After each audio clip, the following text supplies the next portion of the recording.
Okay. So as you read through it, is there any specific things?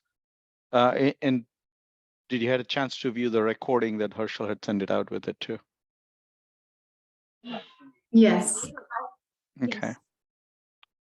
So hopefully a lot of questions that you had it as you go through it probably addressed by some of that. So let's go through it. And the way we'll go through it, we'll just go through section by section instead of going through page by page. And then if you have any specific questions with that, then we'll just talk through it. So Herschel, if you can just it's kind of scroll it to the business problem part of it. Okay.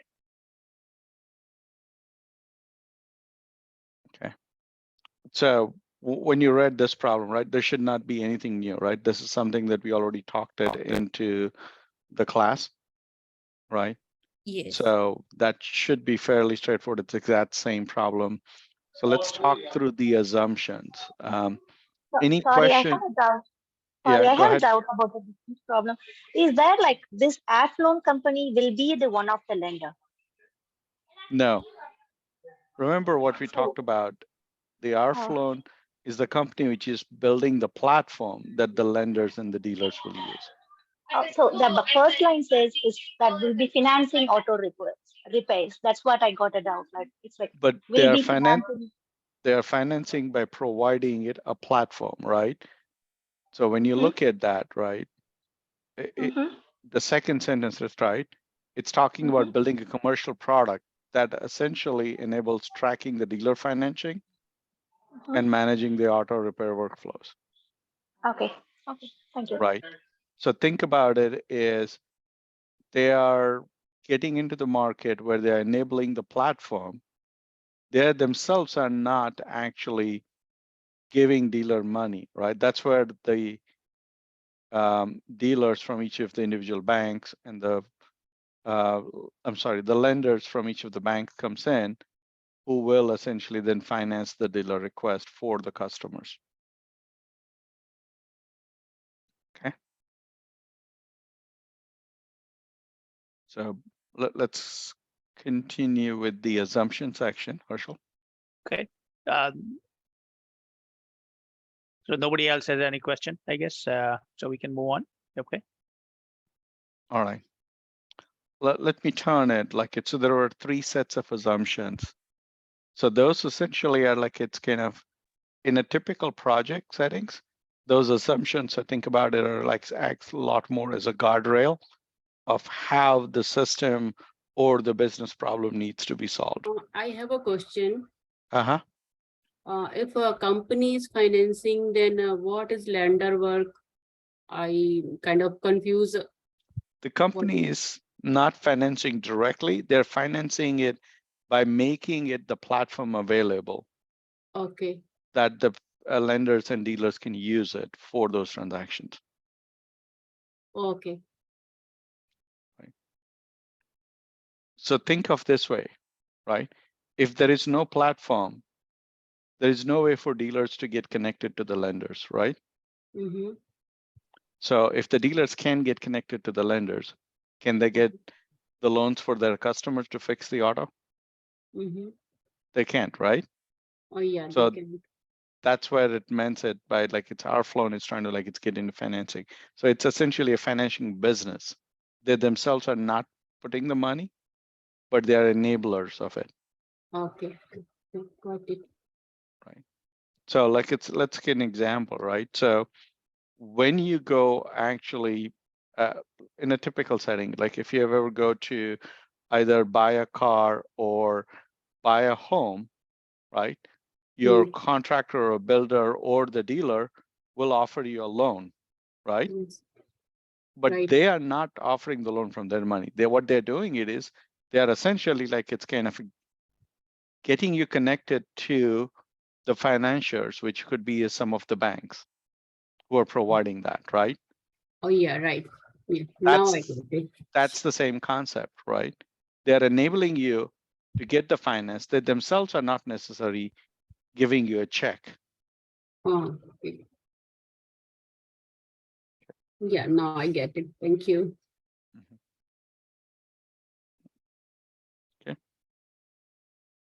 Any questions on assumptions?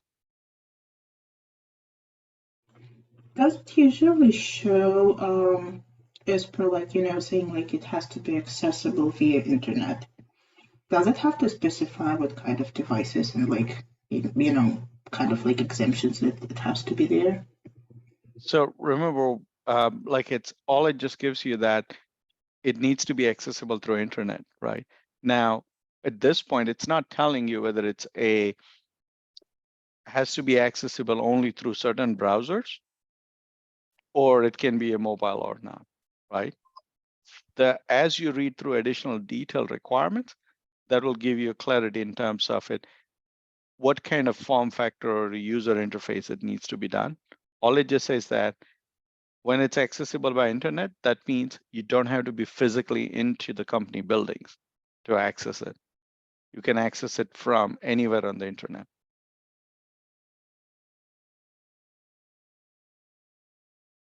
Okay. Mika, you had a question?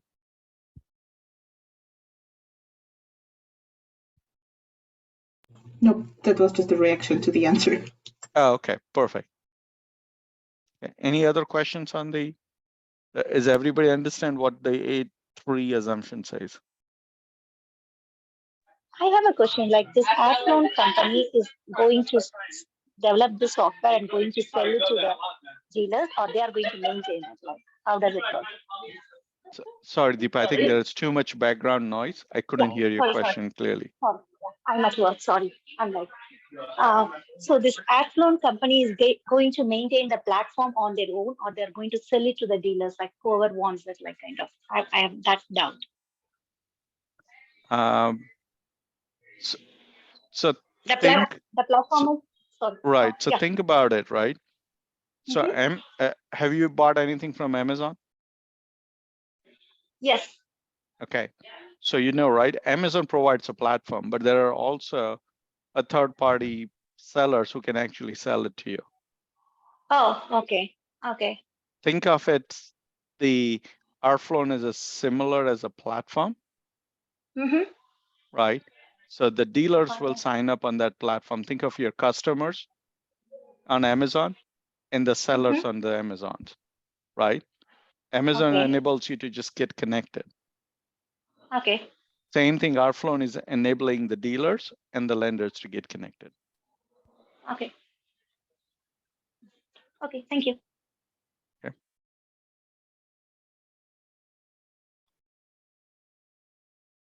So when you look at the assumption 8.3, Herschel, if you can just scroll it a little bit down. What it talks about is a Windows Azure platform. Right? So one of the things that you need to get familiar as you go through it in the IT world, it's cloud is a platform, right? So Azure is a cloud platform that is kind of provided by Microsoft. The Google also provides another platform to you for the cloud computing. It's called Google Cloud Computing. The same thing, you can get it from Amazon, right? A lot of you might have just heard it more about Amazon Web Services. That's another cloud platform. So this assumption talks about is that, hey, they want to, like, it's kind of host the solution that whatever you build it in terms of their cloud platform needs to be hosted on Windows platform or Windows Azure platform. Okay. So it says the user constraints, right? So sometimes the company has standards, any new system they build. So that's what they are laying out here, some of the assumptions. First of all, it needs to be accessible via internet. It needs to be hosted on Azure platform, and so forth. So these are company enforced, basically constraint or as standards. They have it, so they want to identify in this document right away, and then deep dive into the detailed requirements afterwards.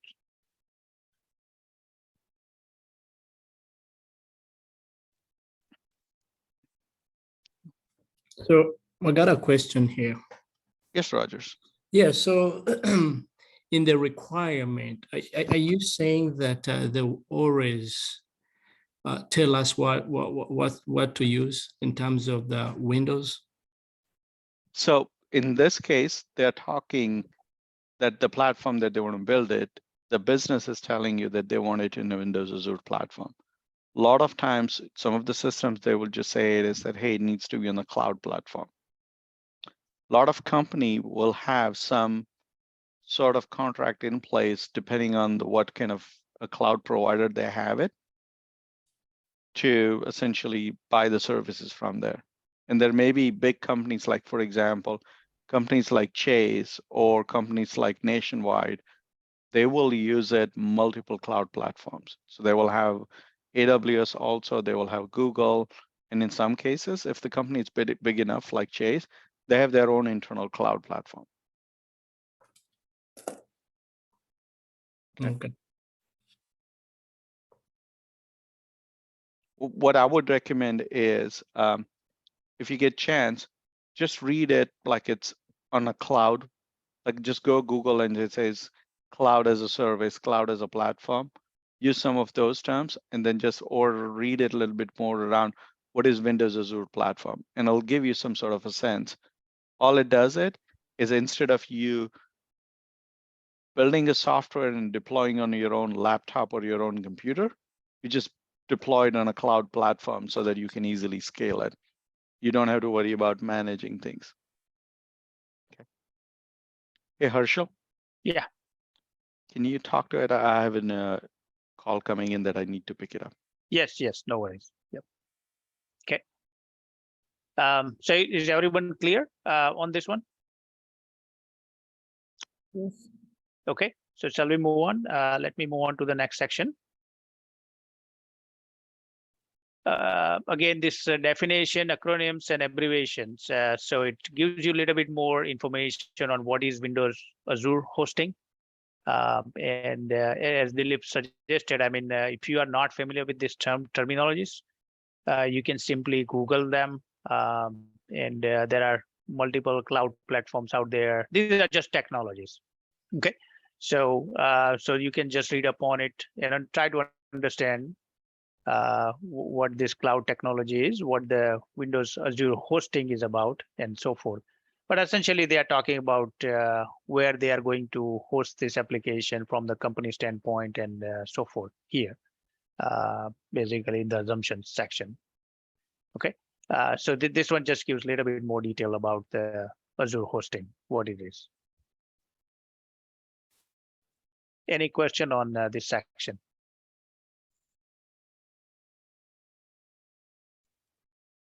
All right, I'm not hearing anything, so I'm going to move on to the next section.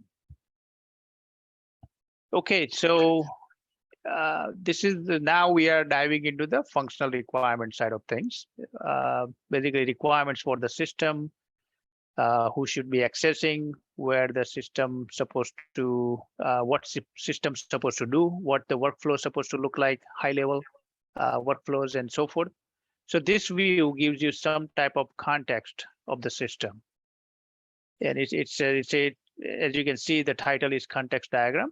It talks about how the system is being used from the different user standpoint, or basically how its interaction is laid out, basically by different people.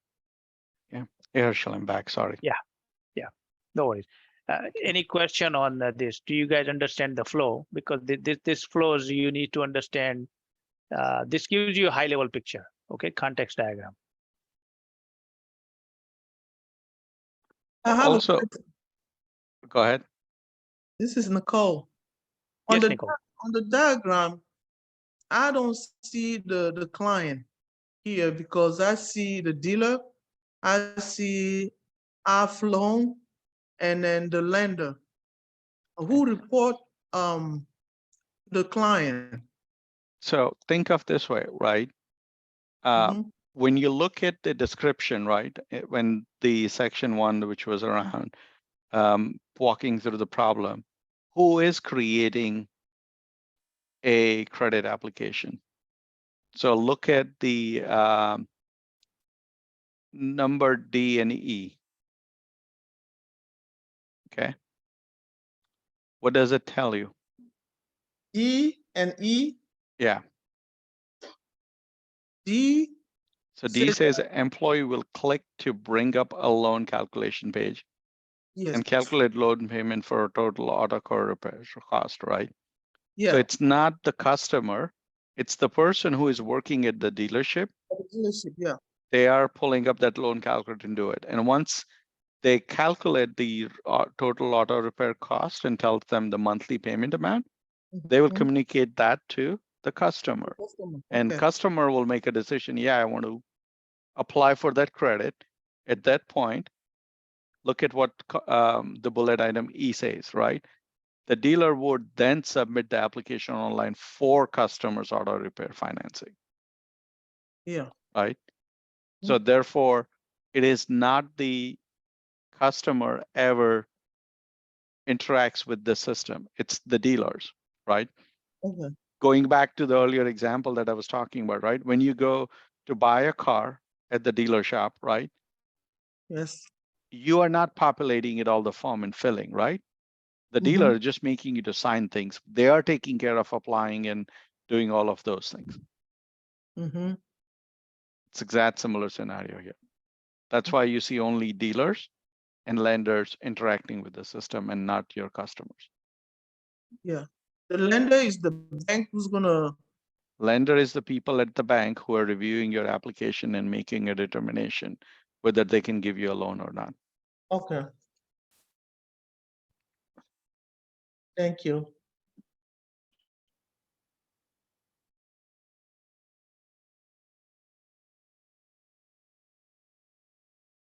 Okay, any other question on this diagram? Is the process clear? Okay, not hearing any questions, so I'll move on.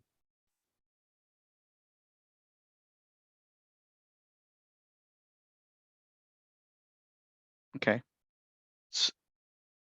So if you reviewed the recording, right, all this functional decomposition diagram is talking about how the system is going to be broken into the various functions and what is the role for each one of those functions, right? So for example, one of the first one is managing the dealers. It's talking about how you're going to sign up the dealer, update the dealer, so on. Second one is managing users. So talks about how you manage all the employees working at the dealership with their accounts, whether they can log in as those dealers. Same thing goes for the lenders. Loan calculator is enable for us to look through it and talk through it as what is my monthly payment will be. Then there is a credit application functionality. And then for a lender, like it's kind of a functionality to either approve or reject those credit applications. And then finally for all of the Arfloan managers, area managers, et cetera, or the dealers, ability to pull the reports of how many transactions have done it in a given region or by a dealership or so on. Any questions on that?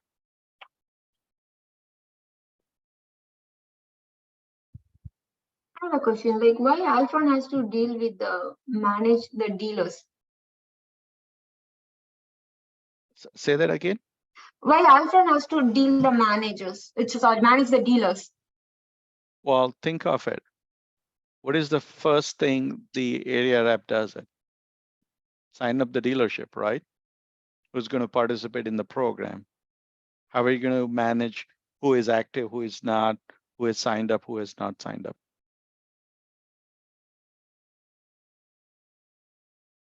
Right? Somebody has to do that. Yes. So that functionality has to be present in the system, right? Yeah.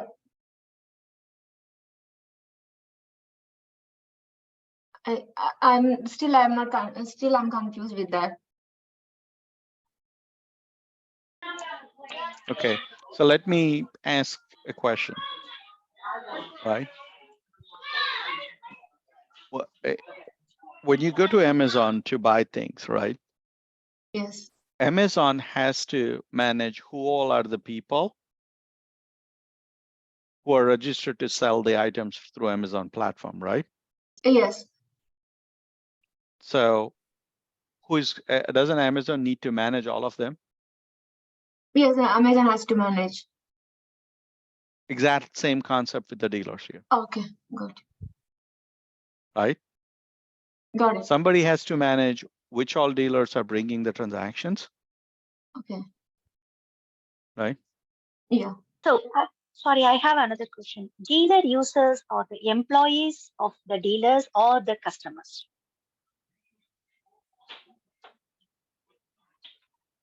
So think about it, who is going to access the system? So if you look at that, the D and E tag that I talked about, that we walked through it, does it refer to the customer or does it refer to the employee working at the dealership?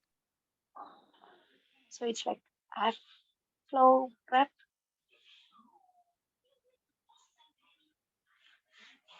So customers doesn't have access to any of this, right? Precisely.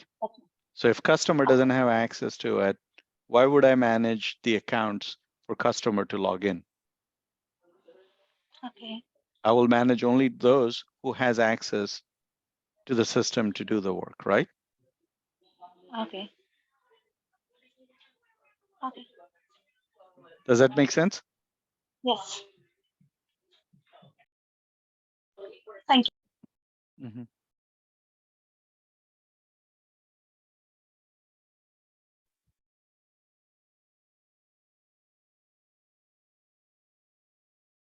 Okay, any other question on these items here? Question. So what is the difference between a context diagram and a functional decomposition diagram? Can you speak out loud? Yeah, what is the difference between the context diagram and the decomposition diagram? So difference between functional decomposition and the context diagram. Okay. Yeah. So think about it, context diagram, right? So when I look at the context diagram, it's about how the users are interacting with the system to perform certain functionality, right? Yes. So it talks about how dealer interacts to perform the loan calculation or what else dealer will do at all the activities, right? And it also talks about the flow at who initiates that activity, right? So if I look at it, there on the dealer side, right, all the way at the topmost is payment calculation, right? So when you look at the arrow originates from a dealer and goes into the Arfloan, Yep. Yeah. right? So that context diagrams gives you the context of what activities the users are doing it and what is the starting point and ending point for those activities. Okay. Right? Gives you the context of what is happening in the system. When you look at the functional decomposition, it gives you what are the capabilities which are built into the system. It doesn't tell it who is using it, those capabilities. All it just says that what are the different parts and pieces of that system that provides those capabilities. Okay, got it. Good. Okay. Thank you. So just to give you example, right?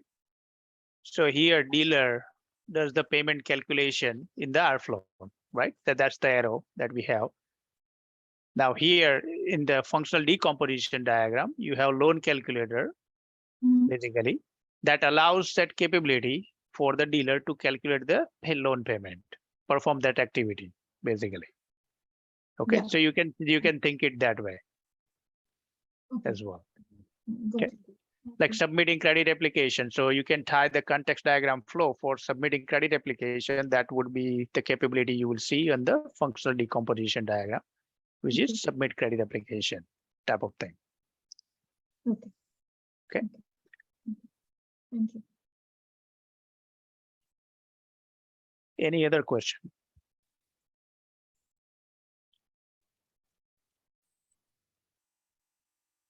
Okay, no question, then we can move on to the business processes section. I have a question. Yes, go ahead. So I'm trying to think, is the dealership the middleman between the customer and I'll say the lender, because why would they have to do the loan calculation and then send it out to the lender to approve or reject the application if they already did the calculation? Is it because they know how much you need for that particular repair, or No. try to understand? So let's do the similarity, right? So if you're like it's buying a car from a dealer, right? Right. Dealer does all the application and everything, Uh-huh. but then they send the loan to the bank, right? Right. And bank looks at it and says, hey, do you have a good credit history and a good income that you are able to afford the monthly payment or not, right? Right. So the bank is the one which is actually making a determination. Just because the dealer told you that like it's, hey, monthly installment for, let's say this car is $300 a month. Uh-huh. Right? Right. But they can't give you the money. And bank, which is giving the money, has to make a decision that I know it's 300, but does your income and your credit history tell you that you are a good borrower who can pay that $300 a month on a regular basis? Okay. Because if you're not able to pay it, they said, you know what, you're not a good because you don't have a good income, so you can't make this much loan. Exactly. Okay. Exact same process, right? So the dealers are identifying, hey, in order to repair the car, what is the monthly payment you will need it? And they're identifying that payment and taking your credit information and sending it to the dealer and says, hey, this person wants to borrow money such that their monthly installment comes to this. Are you willing to lend them the money? Okay. That's what the lender make a decision. Okay. So Arfloan is pretty much like a one-stop shop for, let's say you're looking for insurance for your car, and you go on there and you see various insurance companies. So that's what it's saying. So when you read the requirements, it has nothing to do with the insurance. All it does is enables dealers and lenders to connect it to finance the auto repair activity. Okay. So here this says agent sign ups a new dealer for Arfloan.com, but there is no reference for agents again in the requirement, like agent ID or their information is not required. So did you read through the whole document? Yeah. Okay. Did you read through design document? Yeah. Right. So there are information around agents also. Right. So you have to connect those pieces, right? So on the first page, when it talked about, right, what is the first thing is agents goes out and sign up new dealers. Yeah. Somebody has to essentially create agents in the system. Mm-hmm. So if you read the requirements document, there is a hierarchy, right? There is a user creation functionality that you will see here as part of the manage user, which tells you what kind of users are able to create the agents in the system. I'm just going to jump to the next one since we are talking that. Okay.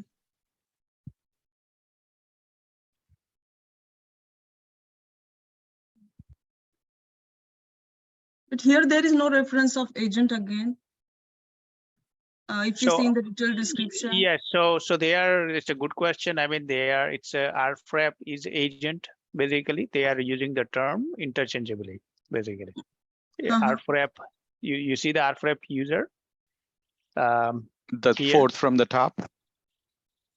Okay. Right. So they are agents, basically, essentially. Okay. Right. So if you think about it, they are able to manage the dealers and they are able to manage the users. Okay, got it. Thank you. Here, can I ask you a question? Mm-hmm.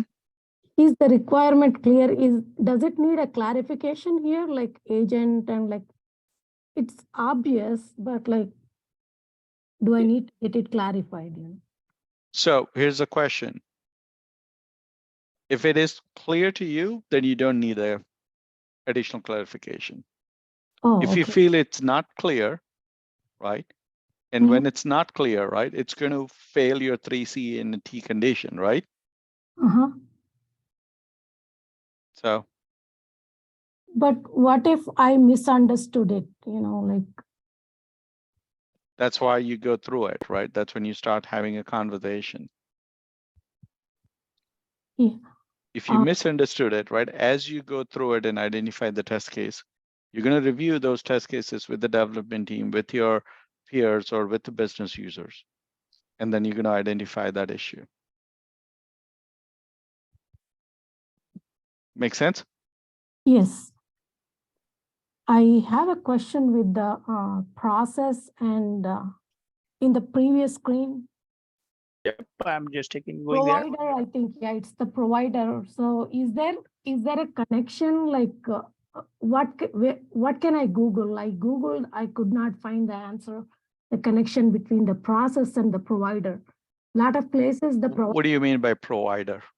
John, Jenny, you see, I'm looking at column provider. Oh, John, okay. what is the So, significance of the column? right. So what this thing tells it, right? It's essentially as the business analysts document the requirements, a lot of times they also track it, who provided that requirement. Which That's what business this user? is, right? Yep. So if they have a question around that, they know who provided that requirement, so they can go back to them and ask for clarification. So you're not going to find anything on Google for this thing. This is essentially all it says that when the business analysts were collecting the requirement, and specifically this process rules, they're just identifying which of the users identified those rules. So in real scenario, like if I have a question with this process, the first one, 1.1, then I would go to John for clarification. Is that right? So the answer is yes and no. Okay. The reason yes is if you were part of that conversation with John and you were sitting at the table at that time with the business analyst, and if John said it's okay, you can reach out to me, then it's okay. Typically what the process happens is if you're like, it's kind of got the requirement from business analyst, you essentially go back to the business analyst and says, hey, I have such and such question on this rules. Can you get clarification? And they in turn have a single point of contact, go to all the users or the people who have provided those requirements. Yeah. So essentially, Dilip and I are playing the role of a business analyst here, and providing you guys clarification on the requirements, any clarification that you need, or any question that you have on particular process or any requirements. Also have question about the CRUD column. Okay. I know what CRUD is. What is it? Can you tell it for the rest of the people in the class? Update and delete, that's what it Right. means. So I don't understand why it's there, like. So what it's tell you process. as part of that process, what data is created or updated or accessed. So all it just says that as part of managing the dealership process, you are able to create, access, or update any information around dealer name, franchise number, or address. Okay. It gives you a view of what all information is going to be changed, modified, or created as part of this process.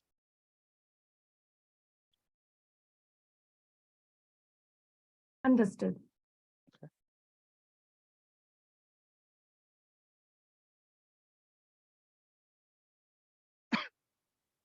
Okay. Any other question on this business process? Yeah, go ahead, Madhvi. Yes, Madhvi.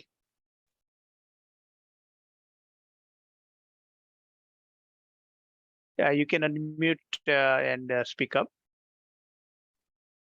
Sorry.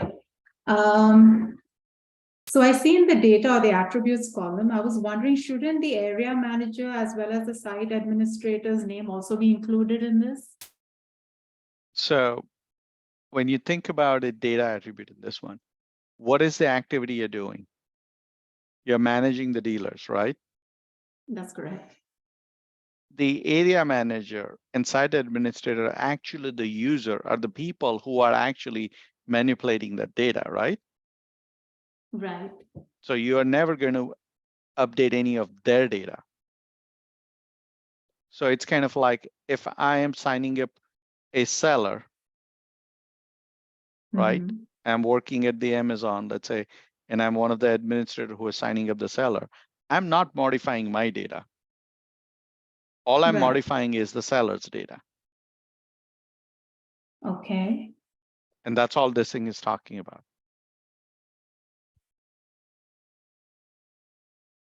So this one doesn't actually mention who are the people who are able to manage the dealer shops. No, that's part of it is what causes the process to occur, right? Okay. So it tells you at what point. Think of it, this is a business process, right? And tells you what are the business data or the elements of the system that is getting updated. Okay. I have a question on this data active. If you scroll down, so here active, inactive, Right.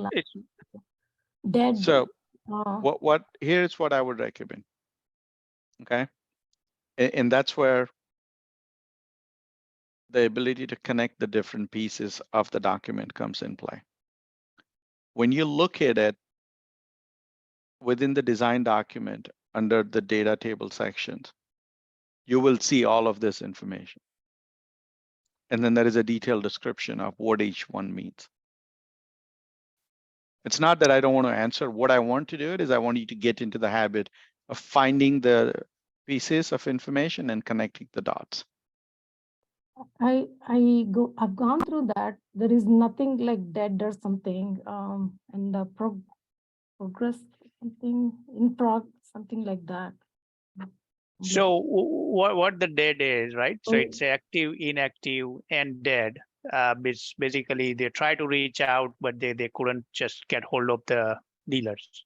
Okay, so they are marking it as a dead. Basically, it's a dead deal, basically, or lead at that point. So they are just checking it. It's a dead dealer. That's the business terminology. That's what they are using. So that's how they want to identify the dealers who are not responsive or who haven't responded to our sales calls and all those things. So it's neither active nor inactive. It's a dead, basically. That's how it's saying. This needs a clarification or something like when No, you just asked, right? So and we provided you the clarification that that's what it means. And typically business analysts will go and update the document as well, or maybe update the glossary. What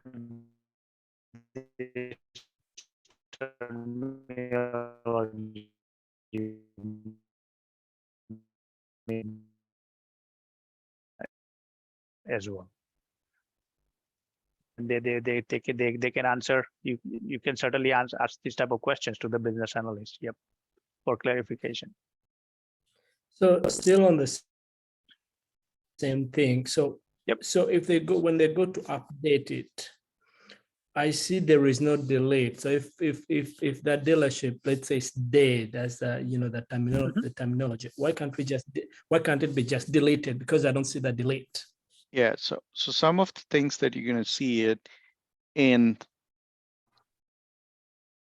the system that does with the financial data.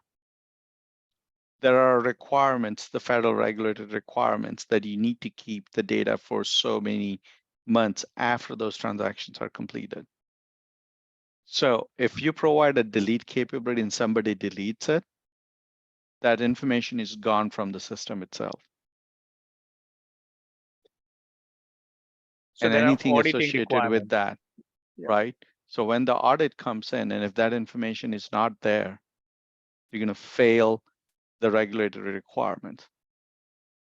So typically in most of the systems, what you're going to see it is you're not going to see it, the data actively deleted through the transactions.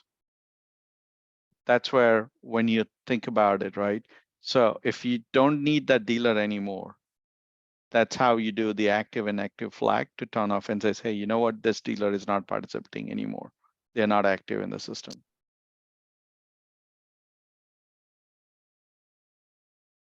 Okay.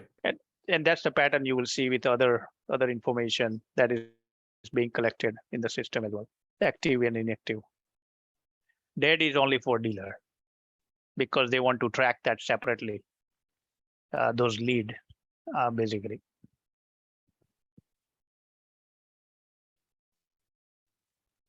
Okay. So any question, any other things on this topic, I guess, business process, specifically the managed dealer shops. Okay. Now, what you are saying here, right? So generally the functional decomposition, for every function that you have, you're going to have an associated business process. Okay. So that's what you will see in this particular document. That's how the PAB basically they have documented more details around the business processes for every function, their the functionality or capability. So you will see the managed dealer shop here, then you will see the managed dealers here, right? Yeah, and occasionally you will see it, if one business process may span across a couple of functions. Right. Doesn't have to be always one-to-one. So what Herschel is pointing it out is the way the functional decomposition is done is that all those functions are utilized by one or more processes, right? So manage users, essentially utilizing manage user capability, right? But then there is underneath it also, there is the ability for them to manage the dealers, right? So when you look at the requirement 2.1, right? It talks about that, hey, site administrator can manage anything, including dealers, which is going back to the first business process that they laid out, or dealer users, which is referring to this particular process, right? Lender, which is another managed lender process that you have it, they can manage it also. So that's how you see the connectivity, right? So in the requirements, the business process 2.1 requirements here is the one that essentially gives you an insight of how all those pieces are getting connected together. So I have a question. Yes, yes, Madhuri. go ahead. So right now, since you just read that sentence that says that site administrator can manage anything on the site, including the dealer. Mm-hmm. So, and that was the exact reason why I asked that why the site administrator is not included in manage the dealer shops. But at that point, remember, this is about who can access what functionality. Okay. Right? Versus Right. that This one is was, manage user. what is the functionality itself? Right? Okay. The reason why it's in here, because it is about managing the users, right? So it is talking about the security aspect of it. So who can do what in the system? Okay. So in this case, then would you consider the site administrator to be a super user? It is super user, right? They are one and same. But So then, what you're going to see it in a lot of requirements document, right? There are certain terms that they may interchangeably use it. So in this case, they are using super user and site administrator interchangeably. They're using agents and Arfrep interchangeably. so I mean, under the super user, you see that he's able to even submit the credit application. So is that something the site administrator can do also? Yes.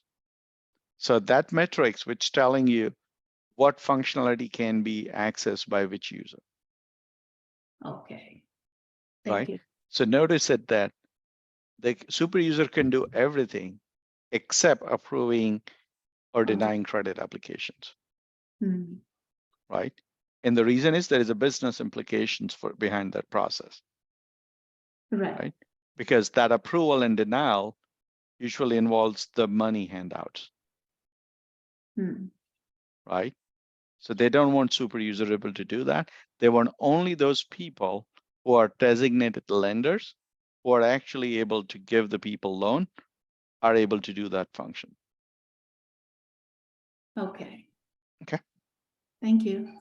I saw another hand also raise up, which is kind of raised down. So do you have that questions, or did the conversation answer your question? Me, actually. It was me. I had the same question, whether I wanted to know whether super user and the site administrator were the same. Okay. Yeah, that's it. Right. Okay. Shall we move on? So you're gonna see the pattern here, right? Yep. Go yeah. ahead. So what I was going to do it is when you so you looked at the 2.1, 2.2, you're going to see the same pattern to go across all the business processes. Where you're going to identify the description, what kicks off that process, what happens when the process is completed, and specific requirements for those processes, right?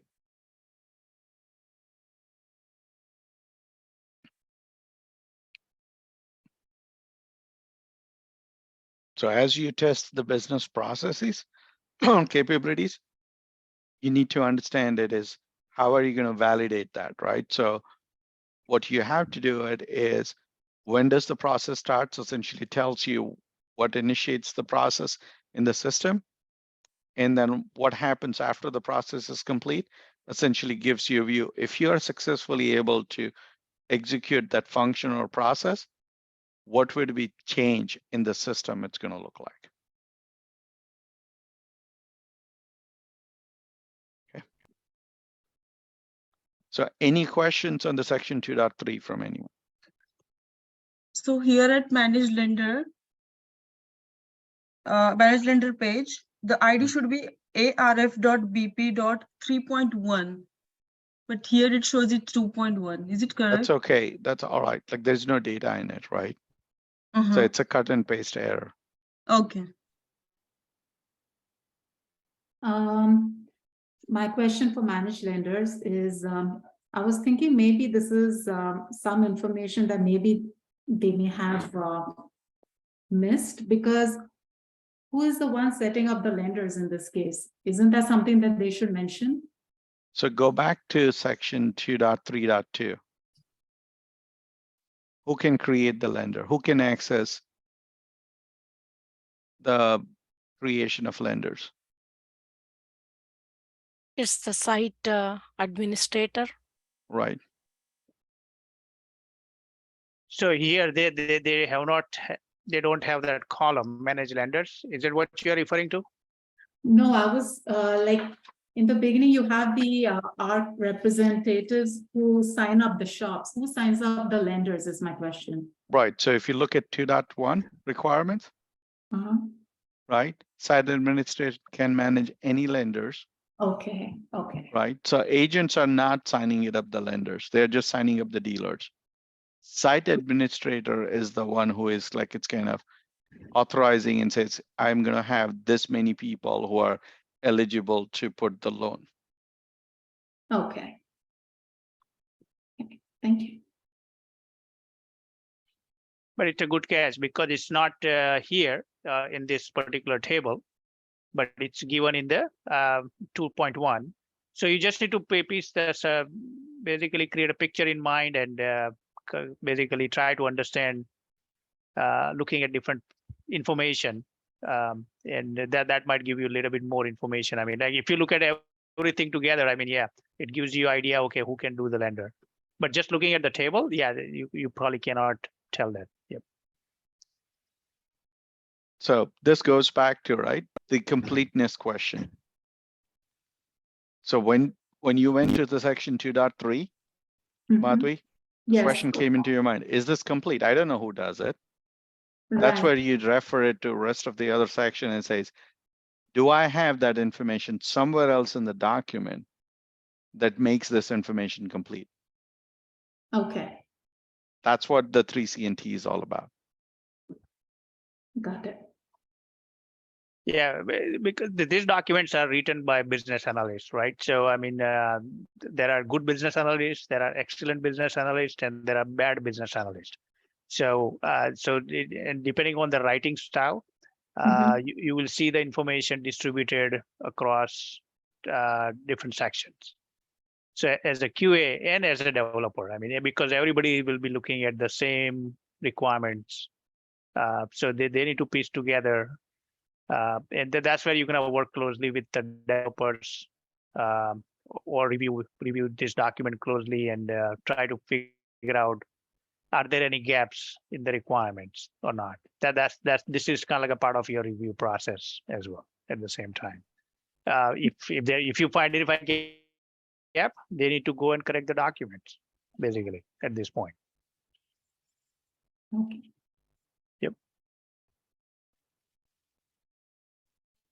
Okay. All right. So moving on to the 233. Any question on this one?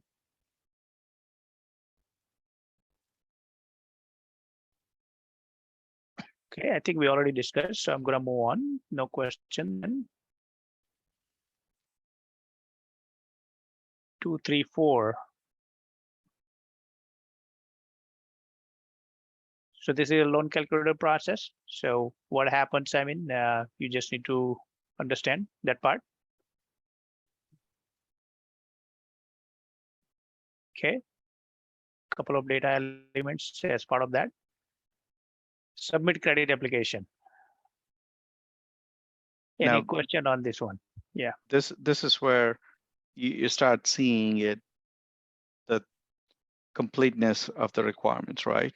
So they've put the example PDF, and that's what you also have it in the document where it's completed, right?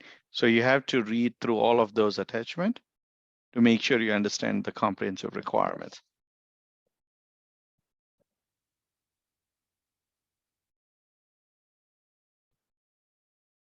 Okay. The PDF in this one?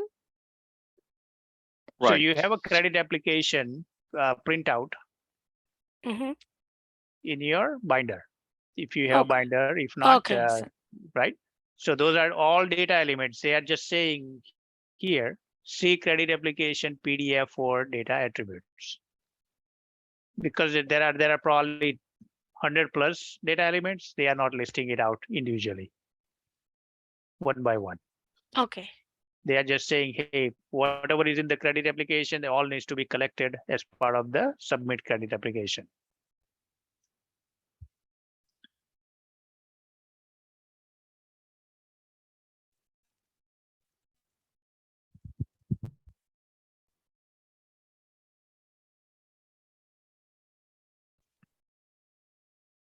Okay, move on. All right. Any question on this one? 236.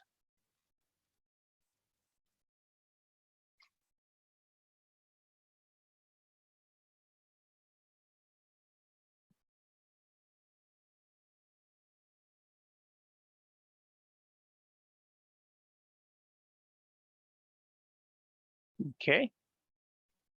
Looks like folks are getting quiet. Let's see here.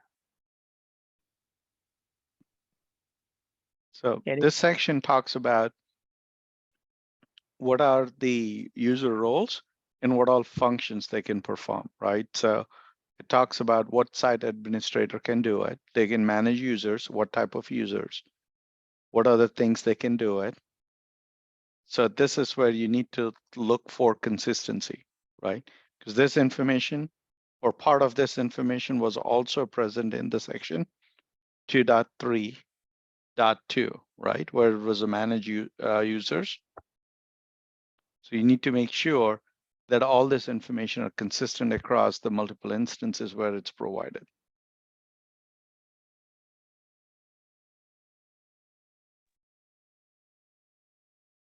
I I have a question here. So when a new dealer is created, it has to go through the credit application, right? Somewhere I read, I believe. No, not the dealer doesn't go through credit application. How Dealers, is the user created? Like, so somewhere, is it not mentioned somewhere? So Rohini, you have to be more crisper and clearer on your question. What is your question? Is question around the deal, credit application? How is the new dealer created? Like, so when you look at the managed dealer, right, it tells you how the new dealer and what point it gets created, right?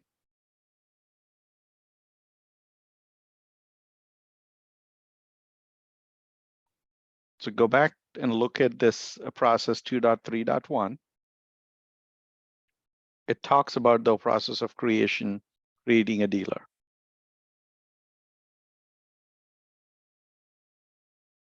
That's the first process we had. Right? So look at this, right? Tells you what causes the process to occur. Agent signs up new dealer. What happens? Essentially, once this process is over, the dealer is created into the system, and the users which are assigned to it should be able to provide the financing functionality, which is essentially creating credit applications or reviewing the reports. Right. Now, how it gets created is probably a screen in the system, and then those requirements are in the subsequent sections.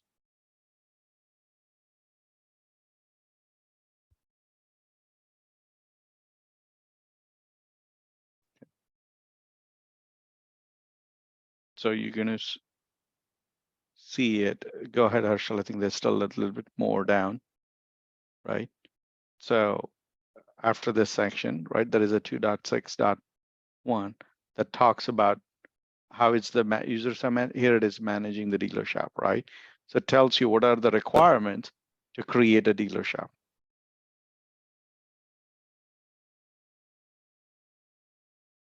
Okay. And what is the capabilities that the dealer shop provides it, right? Whether it's searching capability or creation capability or adding the notes.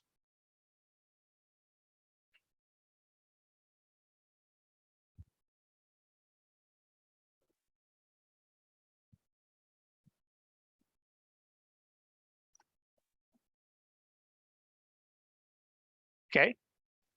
Does it answer your question, Rohini? Gotcha. Okay. Now, generally, I mean, there are screen mockups and those things as well. It depends on what process they are following. But sometimes the screen mockups are created during the design, or they are created at a later phase as well. Okay. But the requirements document generally talks about what basically needs to be not necessarily how the system needs to be created. Right. Okay. It really talks about focuses on the what side of things. And if you look at it, right, there are screen mockups in the printout at the end. Okay. So Herschel, can we go back to the section? Yeah. 2.6, right? So 2.5 talks about what capabilities and what they can do with it. 2.6 talks about what is known as a lot of times a use case diagram, which essentially says what all functions can be accessed by which users, right? So you're seeing a little bit more granular functional detail here. And that's where you need to always have to look into consistency. Go ahead, Madhvi. In 2.6, I was wondering, shouldn't an arrow point from the ARF a representative or a regional manager to manage dealer shop also? Potentially, from the yes. rep. If that, so she's talking about the second user, Herschel. Okay, so Right. rep manage They are dealer able to units, do manage managed dealer. dealers Yes. also. Yep. So that's the catch, right? That's what I was talking about earlier. Is it consistency? In this case, the information is not consistent, right? Right. So that's Okay. where you ask question and says, hey, should this person be able to do this or not? And Herschel, who's playing the business analyst, is telling you, yeah, they should be able to. That's an oversight. There should be an error there. Yeah. Okay, got it. And also he should be site administrator should be managing the users also, no? I mean the manage users tab should be there. It is there, right? It is there, right? It's here. This is the one. That's the one. Okay, manage deliveries. Okay. Yeah. So I have a question. Okay. So here site administrator mean a company, Arfloan.company. No, What it's a super user. Remember, we talked about site administrator and super user are the same thing. Okay. It is potentially somebody at that Arfloan.com as a company itself, but it's not company. It's somebody working at that company. Okay, got you. Now you guys understand the difference between the lenders, dealers, and dealer users and lender users, right? What Can would you be give the example of the dealer and lender? What would be the example of that? I don't understand who is a managed dealer user. No, but in general, in the document, you read through it. So who is a dealer? Dealer are the shops, the dealer shops like Germain. Right, right, Yeah. Germain and so forth. So those are companies. Same thing with the lender. Lenders are, when we say manage lenders, manage the lender companies like JP Morgan or Fifth Third Bank or whatever, who is providing the loan. Who is lending money? Right. Mm-hmm. And the users are actually employees working at those places. Okay, got you. Okay. So in this picture over here, this diagram, shouldn't the site administrator also manage the lender? So shouldn't an arrow point from the site administrator all the way down to the lender user also? Which is there already. Where is? So when you look at the site administrator. So what she's saying is, so this particular box, so there needs to be a box here saying lender users, basically.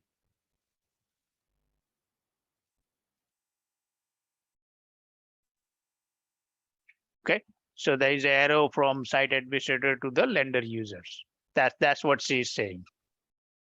Now it could have been simpler if they had, but they wanted to identify because agents can manage only dealer users, not the lender users. So they have separate boxes, and looks like they missed one box for lender users for managing I for think site administrators. They are synonym or same function, like managing lenders is the same function that manages lender users. Right, right. That's potentially how you can describe as well. Yep. But if they wanted to clearly identify, they could put different boxes for each users. Right. As well. Yep.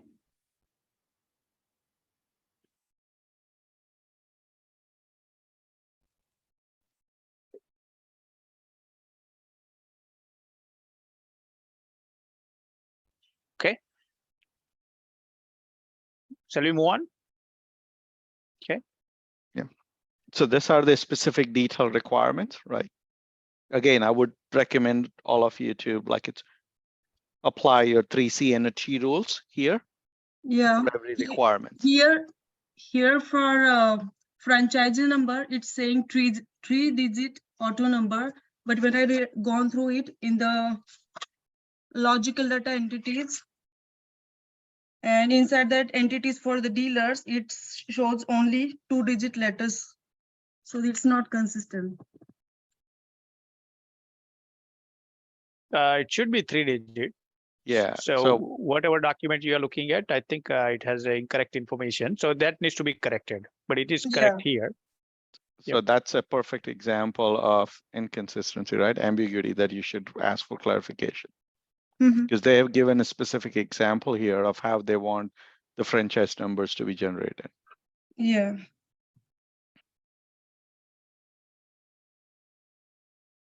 Okay.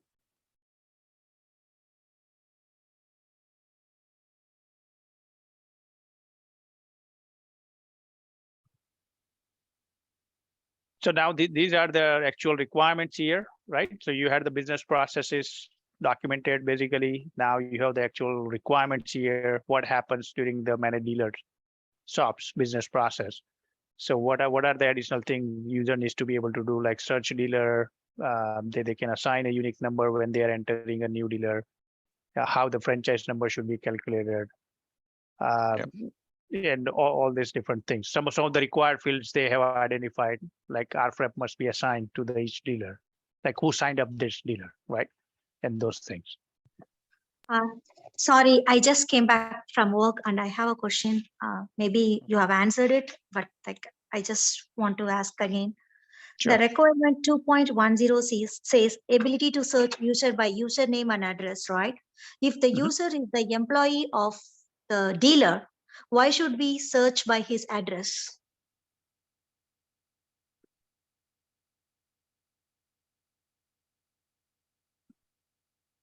It's a dealer address, right? So we are talking about dealer shops. Okay. Oh, okay. So, right. So dealer shop here. So they have name, address. So you can look at the data element that goes with the dealer shops. Yeah. Now here yeah, go ahead, Dilip. Yeah. So can I say, when you talk about the users, right? Remember, it's the user who is accessing this functionality. Okay. Managing dealer shop functionality is not managed by employees of the dealer. It is managed by our reps, area manager, regional managers, right? So for example, if I'm trying to find it, hey, do I have a Germain Honda dealer? Or I maybe just say, hey, how many dealers are on Sawmill? Okay. That's why that address, name, and everything comes in play, right? And you're correct. If I'm working at a dealership, I don't need to search an address. Yeah, that's But my question. it's not the user, it's not the dealer user, right?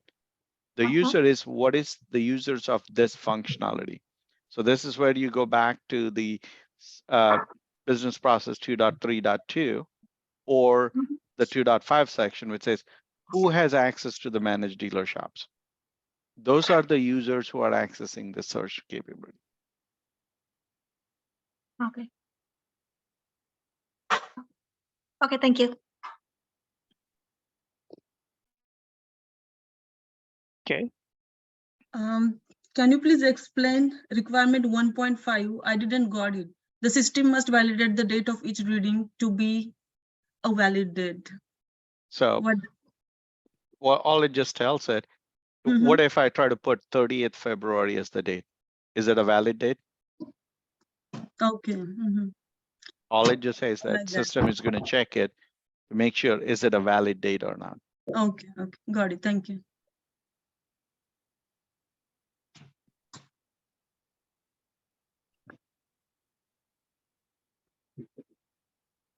So when you look at the remaining requirements, right? Section 2.6.2, 2.6.3, they are like following the same thing. It just talks about specific functional modules and what are the requirements around it. Okay. So stop us if you have any questions. Otherwise, those are the kind of 3 C&Ts that you need to apply. I'm going to log in from my computer. Can you accept me? I'm going to stop. Yes, stop yes, here. no worries. Yeah. Thank you very much. Okay, any question on the still section 266? Yes, Madhvi. It's just in general, I think it's on managed users, that is 2.6.2. I know in the requirement, the last one, which is 2.10, it says ability to search user by username, address, etc. Are we allowed to use words like etc.? I mean, knowing that they have to be very specific about their requirements. So that's the ambiguity, right? So when somebody says etc., right, you're right on the mark. You don't know what all they meant. So it's a perfectly legitimate to ask that question. What do you mean by etc.? Is it just by the username and address, or is it something else also? And if it is something else also, what are those criteria? Right. Okay. So Herschel, as a business users, what do you want? You want just the user by username and address only, or additional things also? Yeah, I think etc. is a typo here, but it's a good catch. I mean, that's definitely needs to be specific. What is that they need to search by and what criteria as well. So I think as we move forward to the class, I mean, other sessions, we will talk about in more details what exactly you should be asking and or should be looking for as well at the same time. Yep. Okay, thank you. Yep.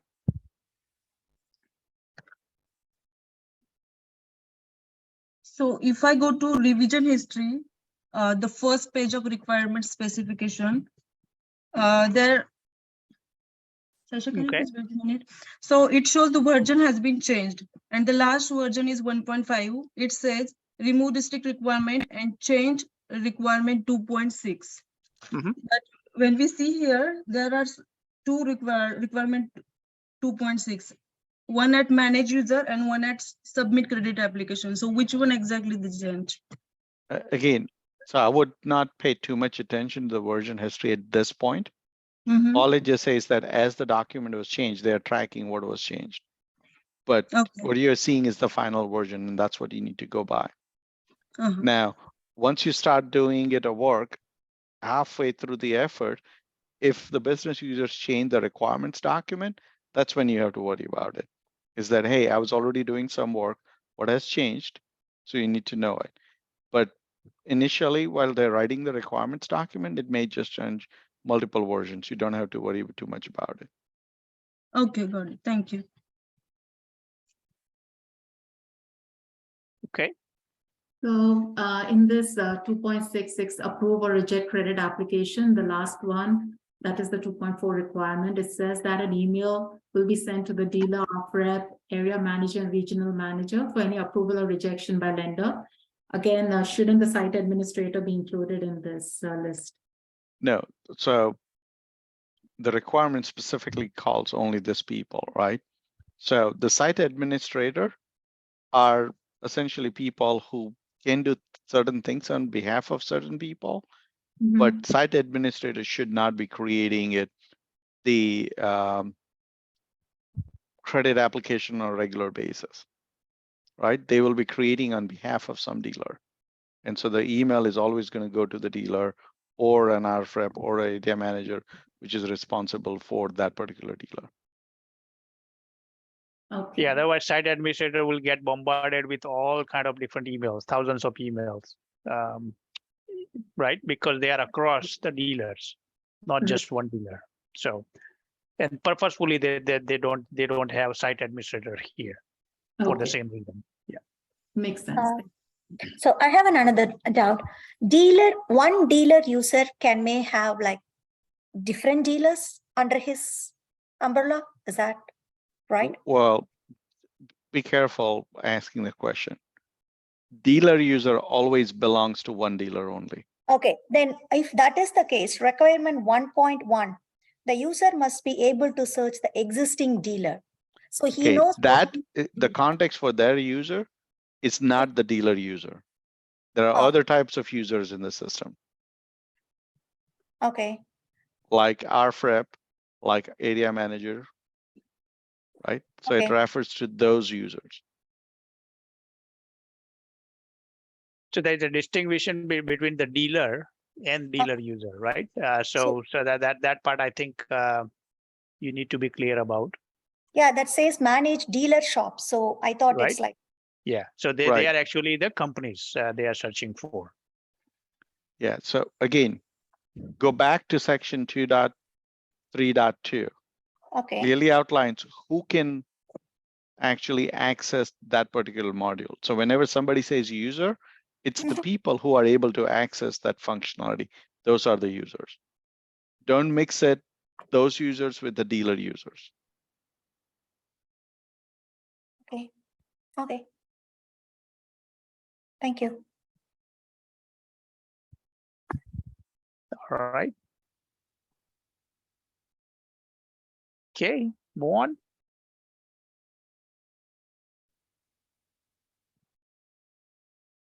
Any question on this sections here?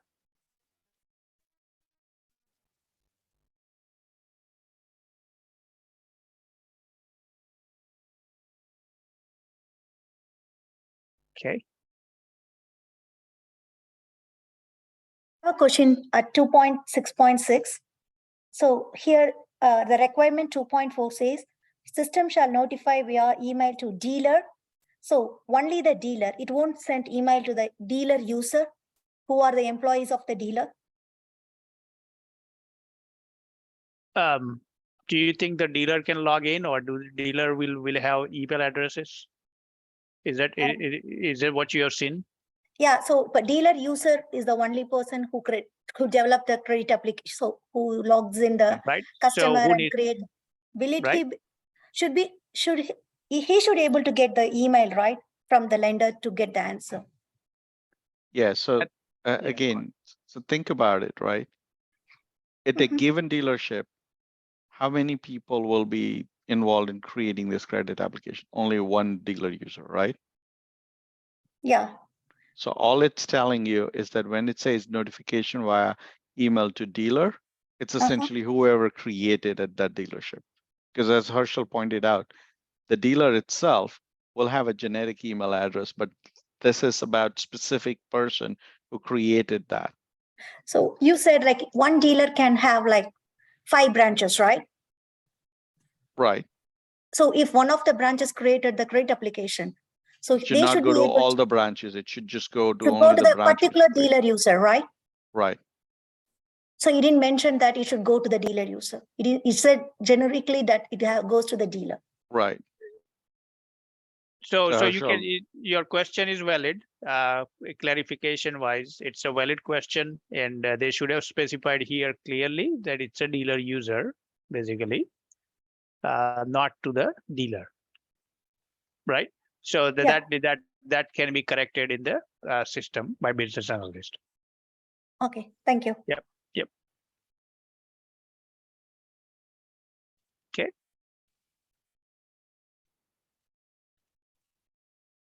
All right, I'm moving on quickly from this section here. So just stop me if you have any question. I have another question. There is the requirement section for in 2.32. It says dealer can create the report, right? Yeah. The report says yes, but there is no report. Agent step will see the following. There is no report format for the dealer.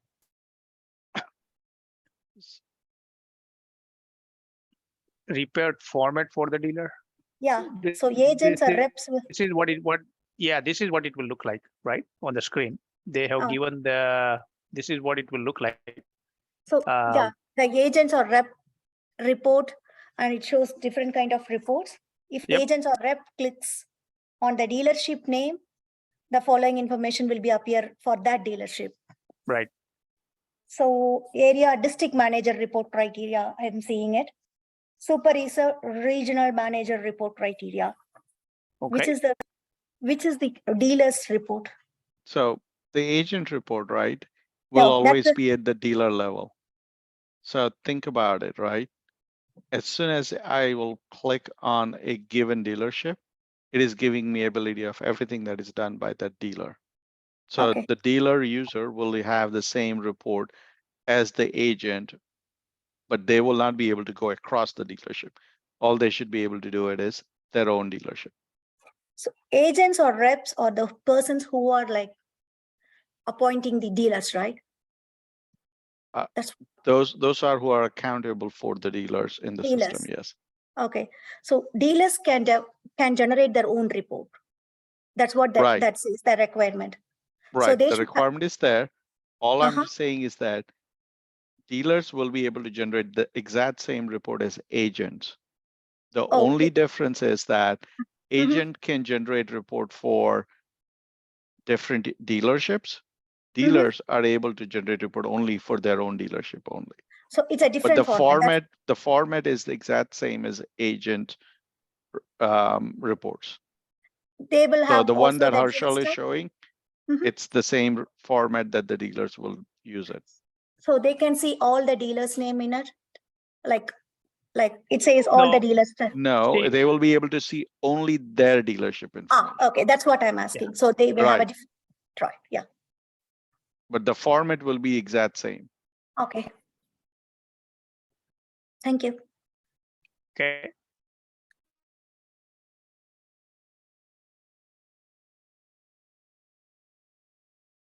Okay, so let me move on here. Okay. So the non-functional requirement, these are non-functional. Any question on any of the non-functional requirements for anyone, from anyone?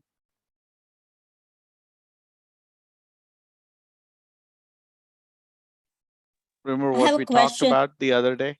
There is a functional requirement which talks about the input, output, and business processes. Non-functional requirement talks about the operational characteristics of the system. Go ahead, Bhumika, you had a question? Yes, 3.8, it mentioned about disaster recovery tier 3 application, but on 310, it says this is a tier 3 application, so there is no disaster recovery. It doesn't make sense. So all it just says that for disaster recovery, it's going to follow whatever the standard is tier 3. And the 3.10 specifies that there is, as per the book, if it's something is a tier 3, they're not going to worry about disaster recovery. So where do you find the tier 3 application? This is the tier 3 application. The one that you're building is the tier 3 application. So generally, companies have standards defined. So what the tier 1 supposed to look like, what disaster recovery mechanism they need to implement, and so forth. All this requirement says is this particular application is a tier 3 application. So there is no disaster recovery requirement, basically, because based on the standards of the company. Okay. Yep. And again, depending on the criticality of the functions, right? Yep. You may have different recoveries, right? So if you're building a 911 system, the disaster recovery is important because you want to trace it, who all called it when they called it, right? So recovering that app is important. If you're a financial banking system where people are depositing money or withdrawing money, that's critical. You need to recover all of those logs and all of those capabilities. Okay. In this case, all it's just recording is, did the dealer lender approve it or not? But those records are also in the credit applications. So they said, hey, I don't have to worry about when the system is down, nobody's accessing any of those things. Right? Versus if it's a banking application and system is down, people could still try to withdraw the money from ATM and they won't be able to withdraw it. That's why it's important, right? To recover it back quickly. And one more thing. So under the business unit priority, it says high for the tier 3 application, but on the 310, it says low.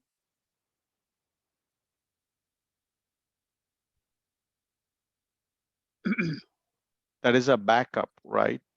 So there is a difference between a disaster recovery and a backup and a recovery. Okay. So when you say its system will be backed up nightly, that's what the high priority is. In the disaster recovery, essentially all it just tells you is in the event of the disaster, how are you going to recover the data which is backed up? That is a high priority. Versus section 3.10 just says, hey, how quickly I need to recover the app. Since it's tier 3, there is no requirement of how quickly you should do it. Okay. Right? But whenever you do it, you need to make sure you are able to back up all the data and recover all the data. Okay. Okay. So from the QA standpoint, I mean, you probably, unless you are a specialized QA, which is involved in the recovery testing, disaster recovery testing, and so forth, typically, if you probably will not get engaged unless you get some years of experience under your belt. Okay, for the disaster recovery. Plus, you will need some specialized knowledge of certain things to. So from testing standpoint, I think this one, it's good to know certain things, what type of application it is and so forth. But from testing, you probably will not do any testing on the disaster recovery or backups or network communication and so forth. Okay, sure. Yes, Rohini. Thank you. Yeah, go ahead, Rohini. Here, the application retention. On page 27, it says 2 years, right? Yep. And Okay. if you go to system design on page 8, it says 6 months. 6 months. Yeah, so that's the inconsistency, right? So that will fail the test of 3CNT, right? Because it's not consistent. So you should go back and ask the users, what is it? Is it 2 months or is it 6 months? I mean, 2 years or 6 months? Gotcha. Yeah, and same for the disaster recovery. Here in the requirement, it says it's a tier 3 application. So there is no disaster recovery planning necessary. But when we go back to the design documents, it says it's a tier 2 application and expected disaster recovery should be done within 24 hours. Yeah, and so Yes. that some of those things, it's characteristics like it's of the cloud platform, right? Cloud platform by default gives you ability to recover quickly. That's what the reflection is in the design. And a lot of times businesses are okay. All they're just saying is that, hey, you can't go it from a tier 2 requirement from the business to design a tier 3 system, but you can go the other way around, right? Okay. So here actually they are giving a better product which can recover in 24 hours. When they actually start designing it, because of the cloud platform, it comes with that capability comes with it, cloud platform. So their business is getting more value actually. Yep. Okay. All right. Yeah, thank you. Sure. So anything else? Otherwise, I'm gonna move on. Okay. I think with the non-functional requirements, also with the scalability, there is inconsistency in the system design document. Right. So what I would suggest, Madhu, right? It's an opportunity to flag all of those things. And as you go through it, you ask for clarification. Which is the source of truth? Typically, you go by requirements document unless the business users and project manager says, hey, we had clarification and we updated that in the design document. Then you go by design document. But typically you go by requirements document as much as possible. Okay, thank you. Okay, but having that clarity, and that's the whole purpose was making you guys go through requirements document and design document so that you can identify as a tester, if there are inconsistency, can you guarantee it that you know what test to run? You can't, right? Right. That's where a practice of a quality assurance person comes into play and says, you know what, if their information are not same, I'm going to ask questions. What should be the right one? Okay. And if you scroll down, essentially your design document follows the same pattern, right? You go section through section, you understand the requirements or the detailed specification they've provided, right? And you map to it, does it reflected what we had talked about in the design document and the requirements document?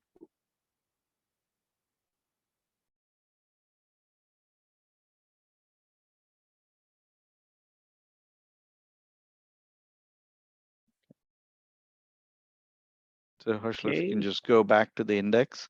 Yes, I think I need to share that. So give me a second. It opened up, but I did not share it. So give me a second here.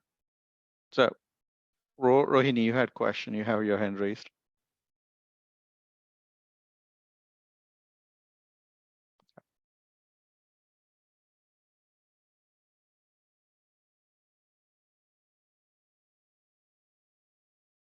If you have any question, go ahead. I think she had it done before, so she lowered it. Oh, okay. Gotcha. Okay, so if you go back to index, Harshal. Yep. Let me go in, zoom in a little bit. Oh, where did The plus at the top, Harshal. No. Oh yeah, there you go. There you go. Yep. There we go. Okay. So hold on, Harshal, there, right? No, go to the index. Right. So if you look at it, right, it's similar thing, right? It talks about the product overview. It talks about the system characteristics and architecture drivers, similar to what you had assumptions. This one talks about specific architectural decision, and we talked about, right, all the way from, it could be as simple as monolithic to a multi-tier, what type of architecture, and based on that, there may be a reasoning why you're doing it. In this case, they said, hey, the solution needs to be on the cloud, and by default, cloud does not support monolithic or a client server architecture. They are typically a multi-tier architecture. So you know by default, this is going to be in a multi-tier application. Then it talks about, similar to system context diagram, it is giving you the same context diagram so you can validate it to make sure my understanding of the context is the same. Then same thing, functional diagram, right? So you have system function diagram. Then you have security, then talks about the data retention, right? And then section 4 essentially talks about specific details around now the data. What is the data model going to look like? Physical, contextual, and logical. Okay. So that's where you're going to start seeing it. What are the fields, how long the fields are, what type of the fields are, whether it's a required or not in the system. So typically when you go to any of the system and you pull up the form, right, there are certain fields which are required and certain fields which are optional while you're filling out the form. It's the same concept. It's kind of giving you detail.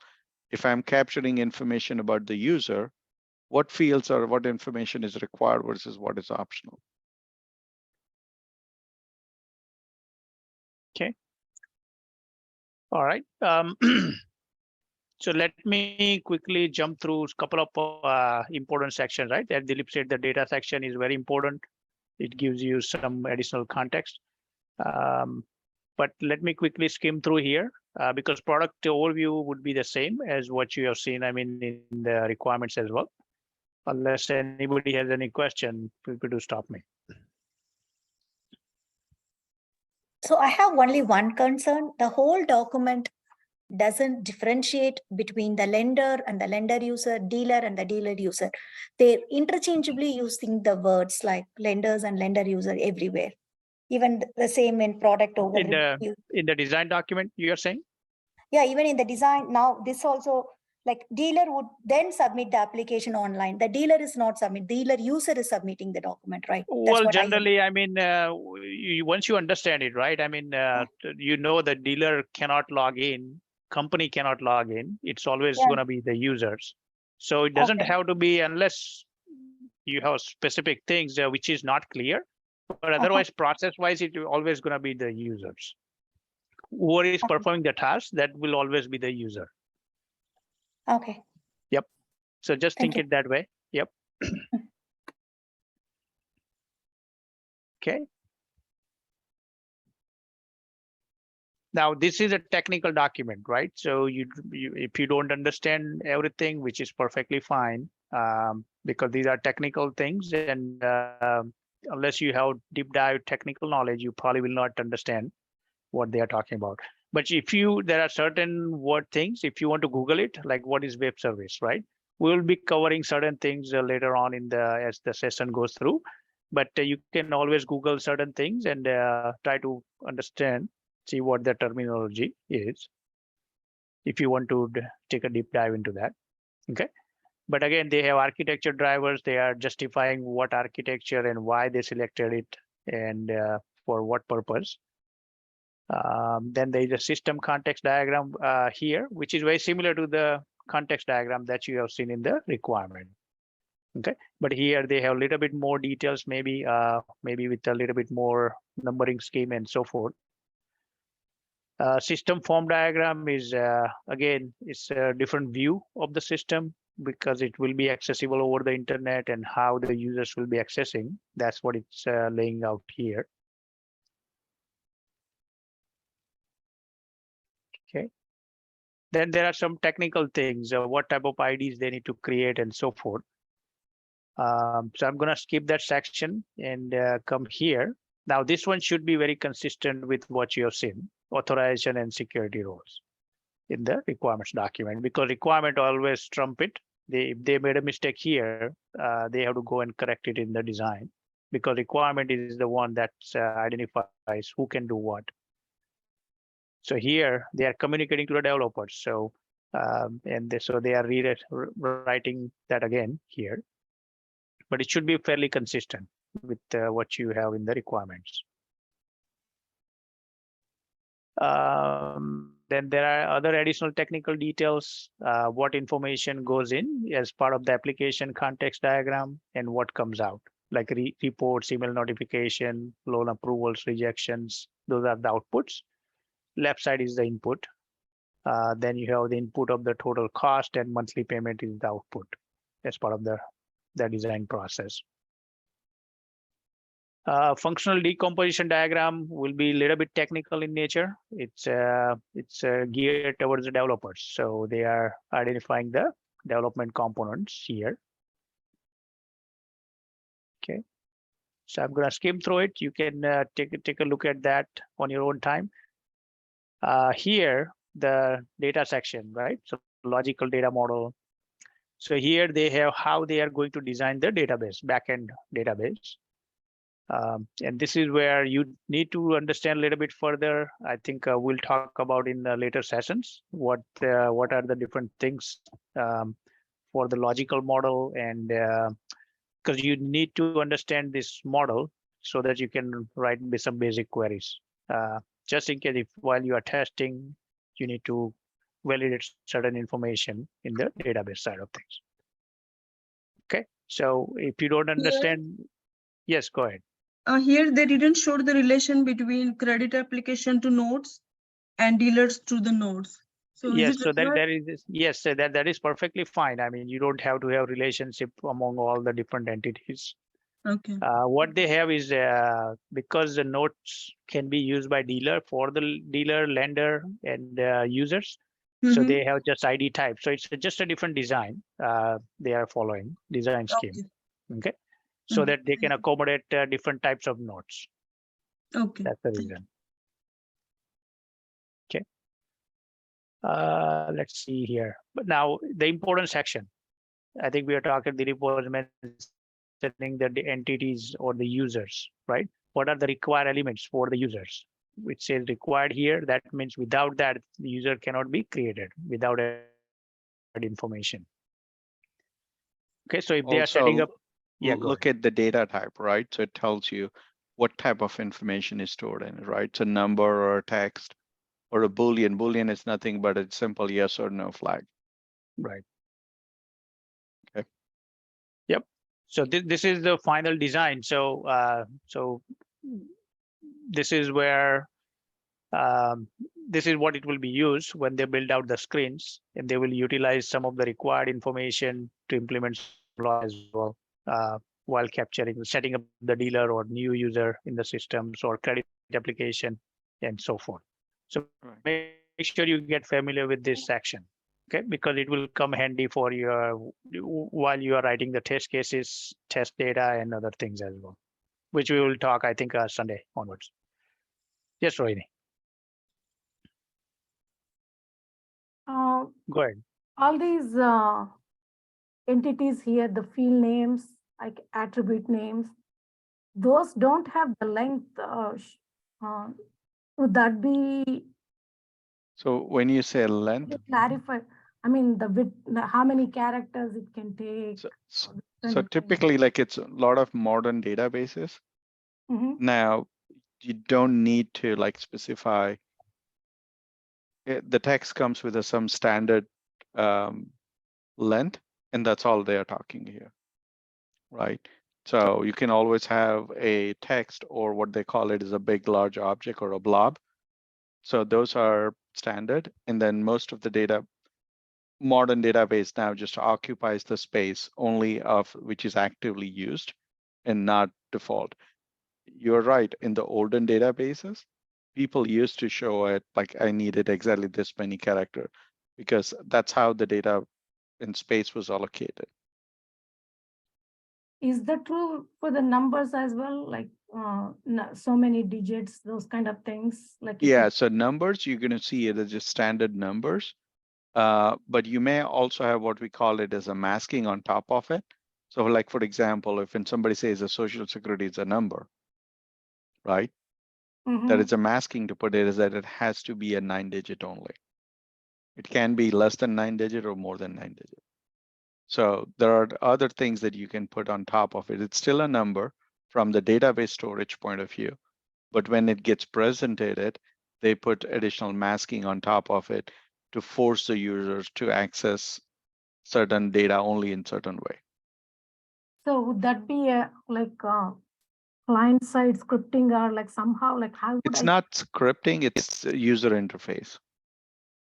Okay, so I don't need to check like if it's like accepting more than. No, so you have to worry about checking it because you're going to test it, not just the database. You're testing also the user interface also, right? So you need to say it's user interface prevents certain things.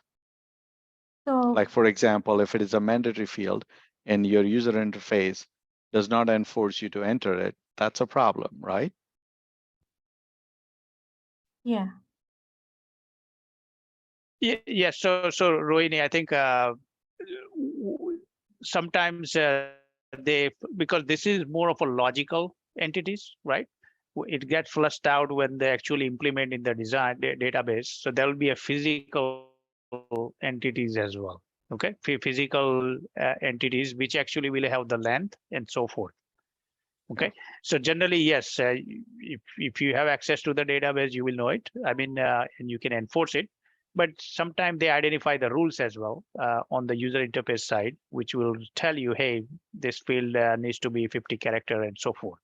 But for the simplicity sake, we have not identified for the Arfloan system. It is strictly enforced on the backend side, basically. Okay, but generally, you will be testing, I mean, required fields, non-required fields, well, how wide what is maximum field length allowed and all those things. I think there is another document in your binder that talks about those things. I think we'll talk about that a little bit later sections. What you should be looking out for while you are testing as well. Yep. Oh, thank you. Okay. But for simplicity's sake, for the folks that are non-technical, we did not add that complexity. Okay. Okay, so make sure you get familiar with these different entities, right? And what information that goes along with that, and look at their description as well, and so forth. Okay. Let's see what else we have in this document. Okay. I have a question. I don't know if you already answered. So do you have to test each line item, like each entity, or you can group them in, like when writing out the test questions? Are you going to test each one of them, or you can group them like in a whole, let's say, for example, you're talking about the social security and let me say address. So can you group all of them at one, or do you have to test each one of them? You have to test each and every field. You can't just lump it. Mainly because you don't know how the programmer has written it, right? So for example, if it's a required field and you put all of them, it's great. But what about the optional field? You may have to test it as what if I provide certain optional field, does it accept it or not? Okay. Okay. And as you write the test cases, right, you will go through it, the more experience you'll have it, the more you'll talk about through it. Yep, how to use these entities and information that's given as part of the entity, how you can leverage that for your test data. So when we talk about the test cases and stuff, we'll go through certain things in more detail. Okay. Let's come back here. So this one talks about the architecture. It's again technical information, so you may not be that concerned about that. Now, one thing I would say, keep this type of diagram handy because it talks about some page flows and how the user will be accessing certain things. And what are the different components they are building as part of that.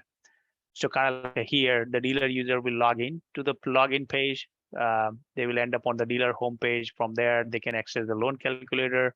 So it helps you to visualize certain navigation information for the site as well, or for the Arfloan application as well. So keep this diagram handy. I think this one will help you as you go through, basically, and it will help you. I mean, build your test cases as well a little bit down the road. Yeah. Okay, so the data section is important. This particular type of diagram is also important for you to understand further. But otherwise, I mean, it's a technical document, so it is perfectly okay if you don't understand everything, maybe anything else. Okay. Any question on this particular document? The signing off, like, could you tell us like how the process would go on that? The signing off, like, reviewing and signing off page at the end. What do you mean by? Are you talking signing off or signing up? No, the signing off, like who, like when you review it, like. Oh, it's the stakeholders Okay. usually, the Go ahead. stakeholders that sign it on. Oh, Yeah, Herschel, it's the last section, like here signatures. you mean at the end? Yeah. It's signature the section, essentially owner. It's a contract, right?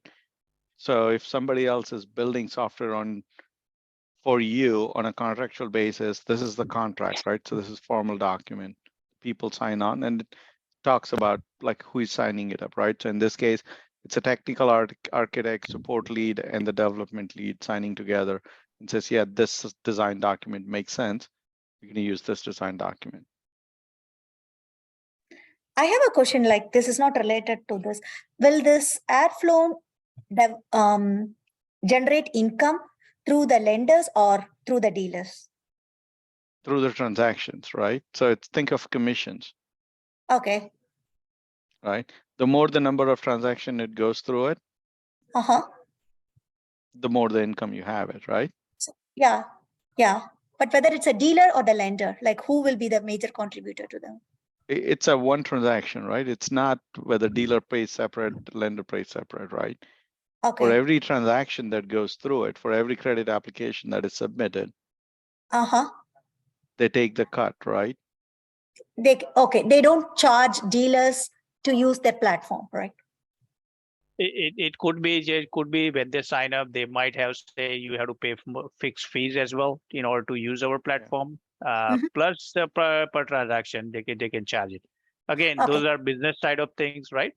But they can set up anyway because they invested the money in the platform, so they need to recover it somehow, right? Okay. Yeah. Okay. Thank you. Yep. Okay.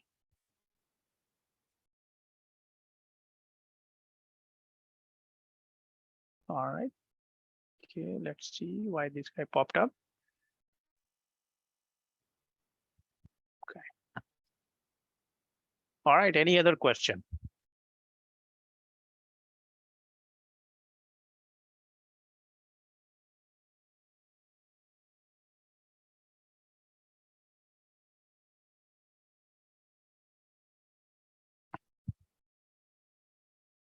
Okay, looks like no other questions. So Dilip, you want to talk about now and Saturday or Sunday?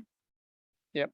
Yeah, so what I would kind of recommend, right, is read through it a couple of more times, identify the questions that you have, and flag it, right? So as we go through it, writing the test cases, those questions will be useful to making sure that you're writing the test cases to what is being expected by the users in terms of functionality. Okay, so we'll continue some of our conversation around test plan and different types of testing on Saturday. But I would like you to, like, it's kind of read the document again in light of the conversation that we had it, as well as the video that you had seen it.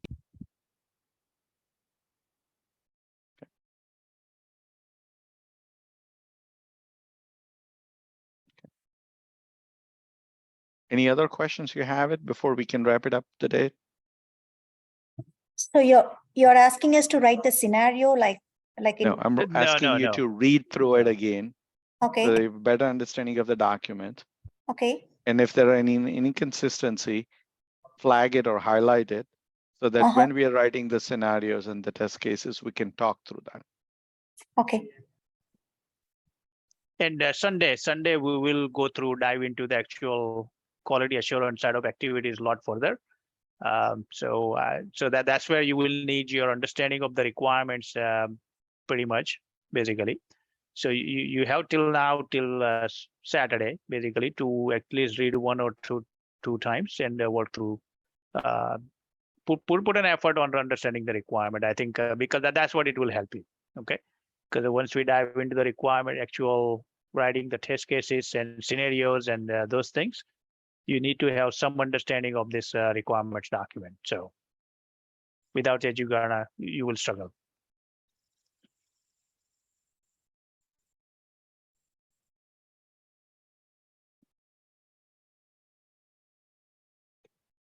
Okay, any other question before we wrap up?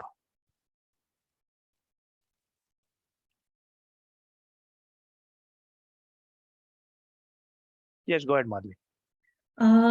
So in the entity section, the word required or the column required, I just wanted to verify. Usually when we fill up some documents online, there are some fields which are marked with an asterisk, which are mandatory to fill. Otherwise, it doesn't let you go on to the next page. Is that what the word required over there? That is correct. That's exactly what it is. Okay. Okay. Yep. Thank you.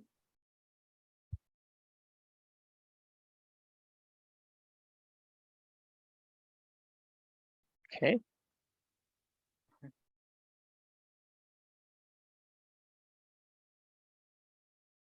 All right, then I think we are almost at the time as well. If nobody has any question, then we can wrap up then. And we'll see everybody bright and early. Come in, trying to be settled down around 8:45 so we can get started sharply at 9 o'clock. Yep. Thank you very much. All right. Thank you. Thank you. All right. See you guys. All right. Thank you. Yep. Okay. Bye-bye. Do we need to get the laptops that day? You don't need a laptop this weekend. Yeah. Okay.